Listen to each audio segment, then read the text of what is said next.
और आइए बात करते हैं मिडिल ईस्ट में जारी जंग की। तो मिडिल ईस्ट में जंग की आहट एक बार फिर से तेज हो गई है।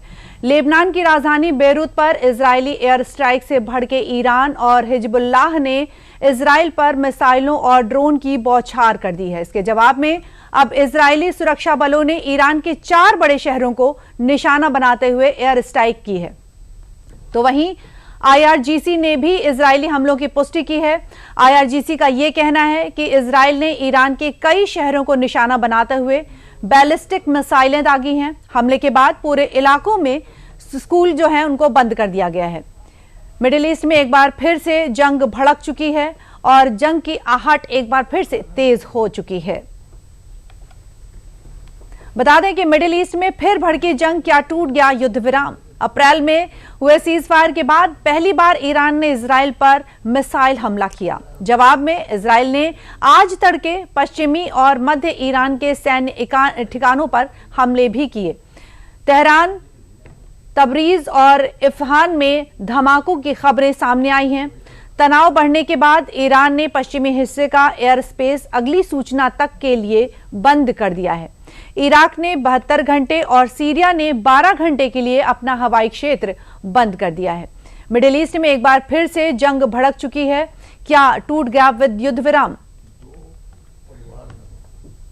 और अधिक जानकारी ले लेते हैं, हमारे साथ जुड़े हैं संजय गुप्ता जी। संजय जी, स्वागत है आपका। संजय जी बताएं कि पश्चिम एशिया में एक बार फिर से जो तनाव है उसने खतरनाक मोड़ ले लिया है। अप्रैल की शुरुआत की बात करें तो उस समय युद्ध विराम लग गया था, लेकिन फिर पहली बार ईरान ने सीधे इजराइल पर मिसाइलें दाग दी हैं। दोबारा से विवाद शुरू होने का क्या कुछ जो कारण है वो सामने आता नजर आ रहा है? देखिए, विवाद के तो कई सारे कारण हैं, किसी एक का भी कारण का निवारण नहीं हुआ है। जैसे अमेरिका ने कहा था कि उसके न्यूक्लियर उसका जो वॉर मटेरियल है लगभग 450 किलो जो है वो हमको वापस कर दिया जाए, हैंडओवर कर दिया जाए, तो वो भी झगड़ा नहीं सुलझा है। और अब ट्रम्प साहब ने उसको भी अब वो साइडलाइन करने के लिए तैयार है। उन्होंने कहा हम उसको आगे हम देख लेंगे। दूसरी बात, उन्होंने कहा कि इनके जो बैलिस्टिक मिसाइल्स हैं, जो क्रूज मिसाइल हैं, जो ड्रोन का इनके पास भंडार है, उसको ये खत्म करेंगे। तो ईरान ने उसके ऊपर भी उसने आपत्ति दर्ज कर दी है, वो भी नहीं हो रहा है। तो इसलिए जो मेजर इश्यूज हैं वो अभी खत्म नहीं हुए हैं। तीसरी बात देखिए, जो अभी ट्रंप ने अभी पिछले कुछ दिनों में कहा है कि हम $25 बिलियन का जो हमारे पास ईरानियन एसेट है, हमने जिसको फ्रीज कर लिया है, हम उस पैसे का, उस ईरान के पैसे का हम पूरे गल्फ स्टेट में जहां जहां इन्होंने तबाही मचाई है ईरान ने अमेरिकन बेसिस पर, हम उन कंट्रीज का रिबिल्डिंग करने का हम उसमें उसका पैसा यूज करेंगे। अब ईरान को लेकर इसको बहुत ज्यादा आपत्ति है। उसने कहा कि आप एक तरफ हमारे साथ सीज फायर का चल रहा है, दूसरी तरफ आप हमारे साथ डील भी करने के लिए तैयार है, डील की वार्ता चल रही है, और तीसरी बात, आपने हमारे जो सीज मनी था उसको आप रिबिल्डिंग में आप उसको लगाते जा रहे हैं। तो ये तीसरी वजह है जो युद्ध जिसकी वजह से नहीं रुक रहा है। चौथी वजह मैडम यह है कि जो लेबनान का जो इशू है, जहां पर ये ईरान ने नई शर्त, नई क्या कह ले, 2 महीना से हो ही गया है, युद्ध तो 100 दिन हो चुके हैं, कल संडे था तो 100 दिन पूरा हो गया है। तो ईरान ने कहा है कि अब लेबनान को भी शामिल करना होगा इस पूरे ये जो डील चल रही, पीस टॉक चल रही है। उन्होंने कहा जब तक इजराइल लेबनान पर हमला करना बंद नहीं करेगा तब तक ये डील नहीं हो सकती है। और इजराइल ने उधर स्पष्ट कर दिया है, चूंकि लेबनान जो सदर्न लेबनान है उसके लिए इजराइल की सिक्योरिटी के लिए बहुत बड़ा खतरा है, इसलिए इजराइल ने कह दिया हम अपनी नेशनल सिक्योरिटी से समझौता नहीं करेंगे, हम लेबनान पर तब तक अटैक करेंगे, यानी हिजबुल्लाह पर, जब तक वो बिल्कुल खत्म नहीं हो जाता है, ये कमजोर नहीं पड़ जाता है। तो देखिए, बहुत सारे इश्यूज हैं, पूरा कॉम्प्लिकेट हो गया है।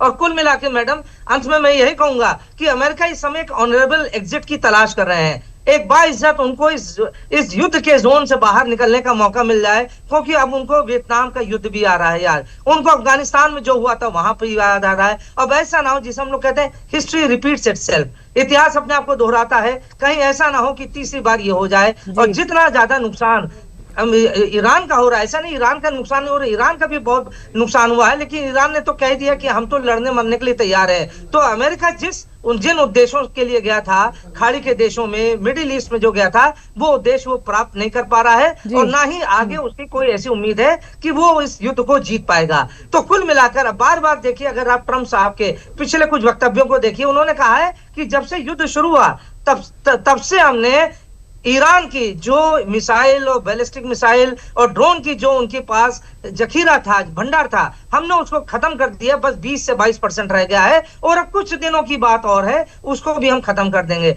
जबकि अगर लेटेस्ट रिपोर्ट हम देखें जो आ रही है, उन लेटेस्ट रिपोर्ट में दिख रहा है कि ईरान ने अपने अंडरग्राउंड जो उसका जो ड्रोन और मिसाइल का सिलोस होता है उसको उसने पूरा रिपेयर करना शुरू कर दिया है, और उसके फिर जो उसमें डिप्लीशन आ गया था उसके मिसाइल के स्टॉक में, ड्रोन के स्टॉक में, उसने उसको फिर रिप्लेनिश करना शुरू कर दिया, फिर बढ़ाना शुरू कर दिया है। तो इसलिए अमेरिका के लिए बड़ा चिंताजनक विषय है। और अभी भी हम ये देखते हैं कि जो ये है, अभी तो ये जो हम लोग के देशों के लिए क्या है इसमें सबक है, हमारे लिए क्या है। देखिए, इसमें सबसे बड़ा जो नुकसान होने वाला है वो तीसरे दुनिया के लिए नुकसान होने वाला है, इंक्लूडिंग इंडिया, क्योंकि हम देख रहे हैं धीरे धीरे ऑयल प्राइसेस बढ़ रहे हैं, गैस की किल्लत बढ़ती जा रही है।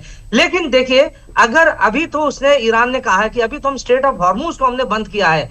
आप ये सोचिए, अमेरिका को उसने धमकी देते हुए कहा, अगर जिस दिन हम बेबल मंडेब को हम बंद कर देंगे, जिस दिन हम रेड सी और जो सुएज कैनाल वाला जो एरिया, अगर हमने उसको ब्लॉक कर दिया, मेडिटेरेनियन सी को हमने ब्लॉक कर दिया, तो आप लोग के लिए कितना बड़ा खतरा हो जाएगा। तो अमेरिका को इस बात की भी बहुत चिंता है। ऐसा ना हो। लेकिन संजय जी इस युद्ध को लेकर ट्रंप तो युद्ध को कम करने की कोशिश कर रहे हैं, यानी कि तनाव को कम करने की जो वो कोशिश कर रहे हैं, तो वहीं इजराइल की जो सेना वो अलग ही संकेत दे रही है। तो क्या इस युद्ध में इजराइल ट्रंप की बात से सहमत होगा? हाँ, देखिए, बहुत मुश्किल है।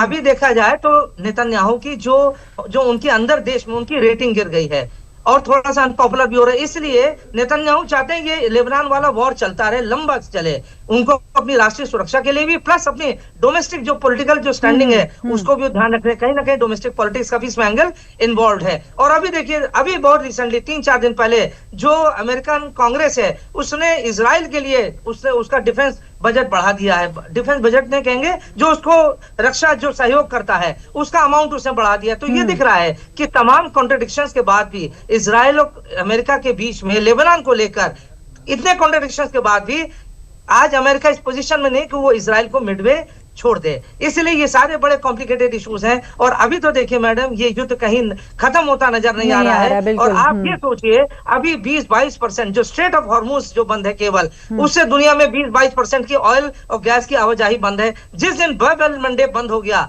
हुतियों के माध्यम से, यमन में क्या बनेगी वो तो देखने लायक होगा। 12 से 15% और जो ऑयल फ्लो है जो उस रूट से है, ये जो रेड सी है और साथ में ये जो सुएज कैनाल है, मेडिटेरेनियन है, इससे पूरा बाधित हो जाएगा। लगभग 50% दुनिया का तेल बाधित हो जाएगा। बिल्कुल, बहुत बहुत धन्यवाद, बहुत बहुत धन्यवाद संजय जी अपडेट देने के लिए, बहुत बहुत धन्यवाद।